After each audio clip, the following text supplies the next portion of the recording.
Assalamualaikum warahmatullahi wabarakatuh. Saya Ragil Nurin Hendrayani. Di sini saya akan memaparkan materi sosiologi kejar paket C tentang peran dan fungsi lembaga sosial.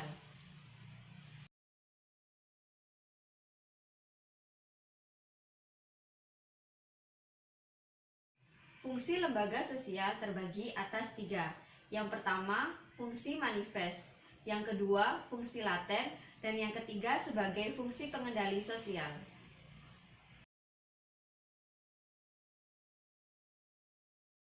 Yang pertama adalah fungsi manifest. Fungsi manifest adalah lembaga sosial yang diharapkan oleh masyarakat. Contohnya adalah Pegadaian, Bank Indonesia yang berfungsi sebagai lembaga pengedar uang. Yang kedua adalah fungsi manifest. Fungsi laten yang merupakan fungsi lembaga sosial yang sedikit tidak diminati oleh masyarakat karena memiliki tujuan terselubung di samping dari tujuan nyata. Contohnya, panti pijat yang beralih fungsi sebagai pijat plus-plus.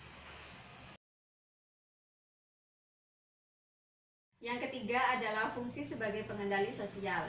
Artinya, proses yang bersifat mendidik dan terkesan memaksa masyarakat untuk mematuhi kaidah-kaidah yang berlaku di lingkungan. Contohnya seperti sopan santun, hukum, dan sekolah.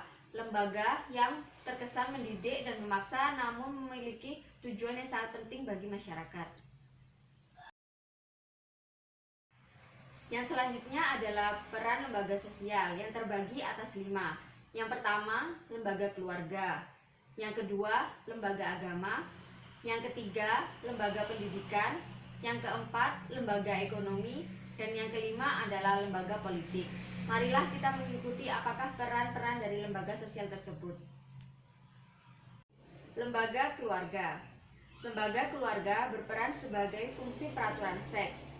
Ketika seorang wanita dan laki-laki sudah menikah, mereka boleh melaksanakan seks. Yang kedua, berfungsi sebagai reproduksi.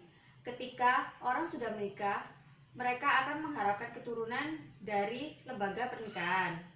Yang ketiga, fungsi sosialisasi. Bagaimana pembentukan karakter anak yang terbentuk dari orang tua. Yang keempat adalah fungsi afeksi, memberikan rasa nyaman dan juga rasa cinta kepada seluruh anggota keluarga.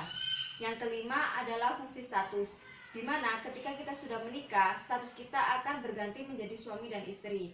Ketika kita memiliki keturunan, status kita juga akan berubah menjadi ayah dan ibu, begitu seterusnya. Dan yang terakhir adalah fungsi perlindungan dan ekonomi, di mana kita merasa terlindungi oleh keluarga, dan keluarga merupakan lembaga ekonomi untuk memenuhi kebutuhan hidup kita.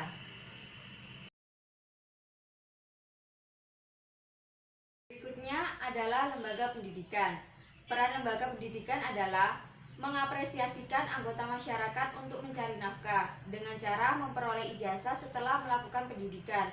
Ijazah tersebut bisa digunakan untuk melamar pekerjaan. Berikutnya, mengembangkan bakat perseorangan, di mana bakat ini bisa dikembangkan melalui lembaga persekolahan. Melestarikan kebudayaan. Dan yang terakhir adalah menanamkan keterampilan dan berdemokrasi. Dalam persekolahan biasanya akan diberikan keterampilan-keterampilan khusus sehingga keluaran dari persekolahan akan memiliki skill-skill tersebut. Berikutnya adalah lembaga ekonomi. Lembaga ekonomi merupakan lembaga yang berkembang ketika manusia memiliki pikiran untuk memenuhi kebutuhannya. Jadi manusia ini akan berpikir bagaimana caranya dia mencukupi kebutuhan hidupnya dengan keberlangsungannya. Dan kemudian mereka akan melakukan pertukaran barang dan jasa, dan sekarang bisa disebut sebagai lembaga ekonomi. Yang terakhir adalah lembaga politik, yang berperan sebagai pengembangan norma melalui undang-undang. Jadi setiap kegiatan kita bernegara, kita diatur oleh undang-undang. Ketika kita melanggar undang-undang, maka kita akan diberikan secara hukum yang bersifat memaksa. Yang kedua adalah mengusahakan kemakmuran dan kesejahteraan. Yang ketiga, memelihara ketertiban, menegakkan keadilan yang dilaksanakan melalui lembaga-lembaga pengadilan, seperti adanya HAM. Dan yang terakhir adalah pertahanan.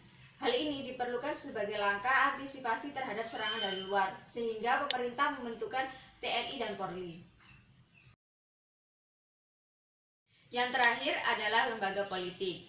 yang berperan sebagai pengembangan norma melalui undang-undang. Jadi setiap kegiatan kita bernegara, kita diatur oleh undang-undang. Ketika kita melanggar undang-undang, maka kita akan diberikan secara hukum yang bersifat memaksa.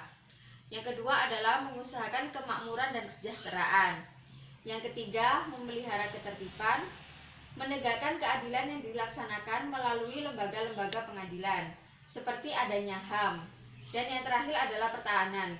Hal ini diperlukan sebagai langkah antisipasi terhadap serangan dari luar, sehingga pemerintah membentukkan TNI dan Polri.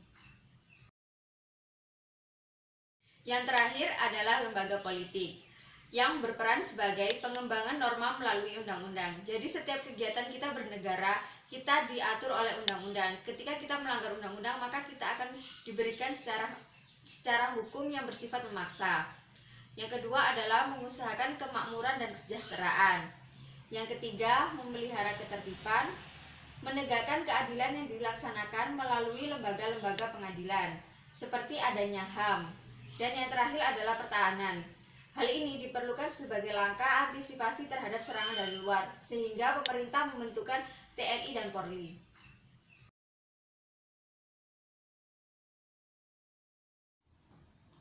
Dalam peran lembaga politik, selain juga ada sudut pandang politik, namun juga ada tentang perilaku politik. Di sini contoh perilaku politik adalah yang pertama, melakukan pemilihan untuk memilih wakil rakyat atau pemimpin. Jadi akan diadakan pesta demokrasi, sehingga ada pemilihan pemimpin yang akan dipilih oleh rakyat. Dan yang kedua, mengikuti dan berhak menjadi insan politik yang mengikuti suatu partai politik. Biasanya, bakal calon yang mencalonkan diri sebagai pemimpin sudah memiliki partai politik di belakangnya. Dalam hal tersebut yang dimaksud adalah bakal calon sudah menjadi wakil dari partai politik yang sedang diikuti. Beliau ditunjuk sebagai pasangan untuk memimpin suatu negara atau suatu daerah. Jadi ditunjuk langsung oleh partai politik tersebut. Yang ketiga, ikut serta dalam pesta politik. Jadi di sini sebelum adanya pemilihan, biasanya ada tentang pesta politik untuk memaparkan visi dan misi yang dibawa oleh bakal calon, sehingga rakyat tahu apa visi dan misi dari setiap bakal calon. Yang keempat, ikut mengkritik atau menurunkan para pelaku politik yang berotoritas. Jadi semua berhak berpendapat tentang bagaimana bakal calon tersebut. Dan yang terakhir, berhak menjadi pemimpin politik. Biasanya bakal calon juga bisa menjadi pemimpin dari partai politik yang dia anut. Pada peran partai politik, di dalamnya juga ada sudut pandang politik. Sudut pandang politik yang dimaksud adalah yang pertama, politik adalah usaha yang ditempuh warga negara untuk mewujudkan kebaikan bersama. Masyarakat berharap dengan adanya pemilihan dan juga partai politik akan menimbulkan kebaikan-kebaikan yang dapat dirasakan oleh masyarakat.